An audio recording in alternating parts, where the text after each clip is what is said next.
Half makeup done, makeup by me, makeup কিছুই না।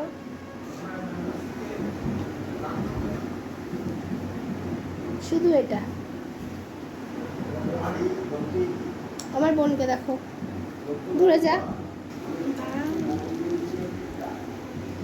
যা কি হলো দেখেছো?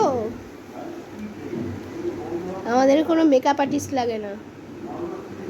আর ওদিকে মাসি, মাসি আয়না ছাড়াই মেকআপ আর্টিস্ট।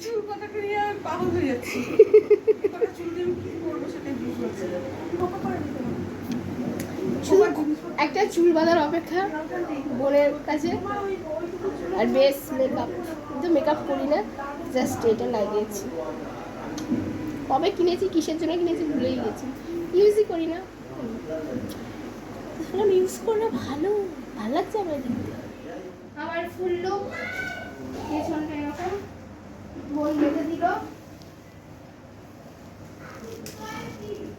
চলো যাওয়া যাক। এই যে আমার হাজবেন্ডের লুক।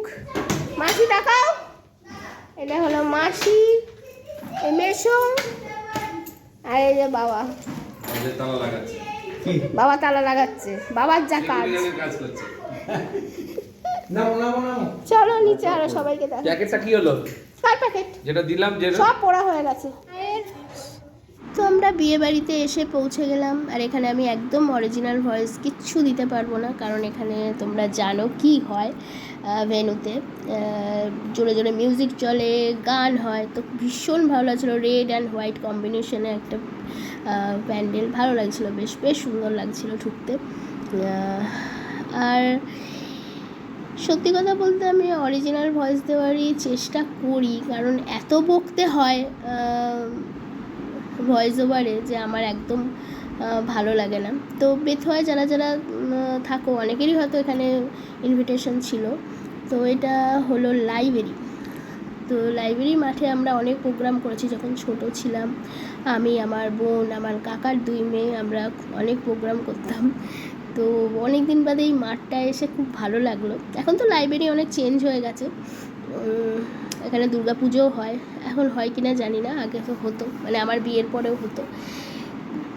যাই হোক, আমি একটু একটু করে ভিডিও করে নিচ্ছিলাম যতটুকু সম্ভব, কারণ আজকেই আমাদের ফিরে যেতে হবে। মানে 130 কিলোমিটার আমি এসেছি, আবার 130 কিলোমিটারই ফিরবো। তো আমরা একটু রাস্তায় দাঁড়িয়েছি, কারণ যেহেতু কাকিমারা নন বেঙ্গলি, তো যে বরের এন্ট্রিটা ওটা নাকি খুব ভালো হবে। আর মাকে বলেছিল তাড়াতাড়ি যেতে বরের সঙ্গে নাচতে নাচতে, কিন্তু মায়ের শরীরটা ভালো ছিল না বলে মা যেতে পারেনি। আর এটা হলো উড বি ব্রাইডের মাসি দিদা, কি সুন্দর না দেখতে। তো যাই হোক, আমি বেশিক্ষণ থাকতে পারলাম না, কারণ আমাকে ফিরতে হতো। তো এখানে একটু স্টার্টার নিয়ে নিলাম, আর অনেক কিছুই ছিল, যেটুকু পেরেছি কভার করেছি, সবটা কভার করতে পারিনি। আর এটা হলো ঋষিকা, ভীষণ মিষ্টি দেখাচ্ছিল ওকে, কিছুটা বাঙালি কিছুটা নন বেঙ্গলি মেশানো। তো ওর ফটোশ্যুট হচ্ছিলো তখন, আর আমি আমরা ভাবছিলাম কখন চান্স পাবো ওর সাথে একটু ছবি তোলার। তো যাই হোক, এখন তো বিয়ে মানেই ফটোশ্যুট, ভিডিও শ্যুট, রিল, অনেক কিছুই হয়, সেলিব্রিটি নন সেলিব্রিটি। তো যাই হোক, অল্প কিছু খেয়ে নিলাম, আর টুক করে, এটা হলো অডিটোরিয়াম লাইব্রেরি। তো সেখানে দেখলাম একটু টুক করে একটু বরের ভিডিও করে নিয়ে এলাম। তো এটাও বেশ সুন্দর সাজিয়েছে, এর ওপরেই প্রোগ্রাম হয়, নাচ বলো গান বলো লাইব্রেরিতে। তো এখানে একটা অদ্ভুত বিয়ের সঙ্গে তোমাদের পরিচয় করাই। এখানে মা, মানে কাকিমার কোলে ঋষিকা বসেছে, দেখতে পাচ্ছ? এটা ওদের বিয়ের নিয়ম। অ্যান্ড ঋষিকা পান পাতা দিয়ে মুখ ঢেকে থাকবে, তারপর আস্তে আস্তে ওই পান পাতাটা ঋষিকা খাবে, অ্যান্ড খাওয়ার পর ওটা মুখ থেকে যেটা ফেলবে সেটা ওর মা খাবে। তো আমরা শুনছিলাম সকাল থেকে এরকম কিছু হবে। তো দাঁড়িয়ে একটু ভিডিও করছিলাম, ওদিকে আমার হাজব্যান্ড তালা মারছিল, কারণ অনেকটা দূর যেতে হবে প্রায়। তো বলছিল তাড়াতাড়ি যা পারবে খেয়ে নাও। তো খাওয়া তো টুকটাক মোটামুটি হয়েই গেছে। এই দেখো, পান পাতাটা পান পাতাটা চিবিয়ে কাকিমাকে দিল, অ্যান্ড কাকিমা খেলো। বাবা কি কাণ্ড!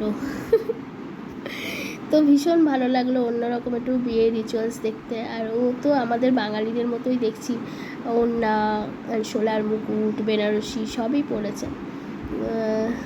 তো ঠিকই আছে। তো আমি একটুখানি দেখলাম পুরোটা একটু কভার করে নিই। আর এখানে ক্যামেরাটা কী হয়েছে আমি বুঝতে পারছিলাম না যে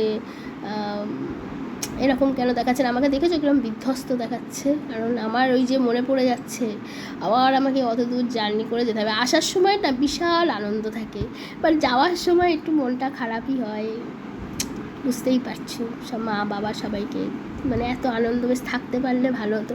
প্রচুর খাবারের আয়োজন ছিল, প্রচুর প্রচুর প্রচুর, টুকটুক করে একটু একটু সবই খেয়েছি, কিন্তু সব খেতে পারিনি। ভেজ নন ভেজ সবই ছিল। তো হ্যাঁ, রাতে থাকলে হয়তো টুকটুক টুকটুক করে সবই খাওয়া যেত, বাট এতটাই তাড়াহুড়ো করছি। আর এখানে আমার একটা বিরাট কাজ করে দিয়েছে আমার বোনপো, মানে আমার বোনের বড় ছেলে তার ভাইকে খাইয়ে দিয়েছে। আর সে দাদার হাত ছাড়া খাবেই না। তো আমার ছেলেকে চিন্তাই করতে হয় না, এই মানে দুজন থাকলে ও দাদাদের এত ভালোবাসে। আসার সময় ও এত কেঁদেছে, এত মন খারাপ করেছে, কী আর করা যাবে। আর আমার অবস্থা দেখো, ফিরতে ফিরতে প্রায় রাত 1:30 বেজে গেছিলো। আর এখানে ছেলে ঘুমিয়ে গেছে কাঁদতে কাঁদতে মন খারাপে, আর আমিও ভাবলাম একটু রেস্ট নিয়ে নিই। সব খুলে ফেলেছি, গয়না কাটি, বিরক্ত লাগছিল জানো।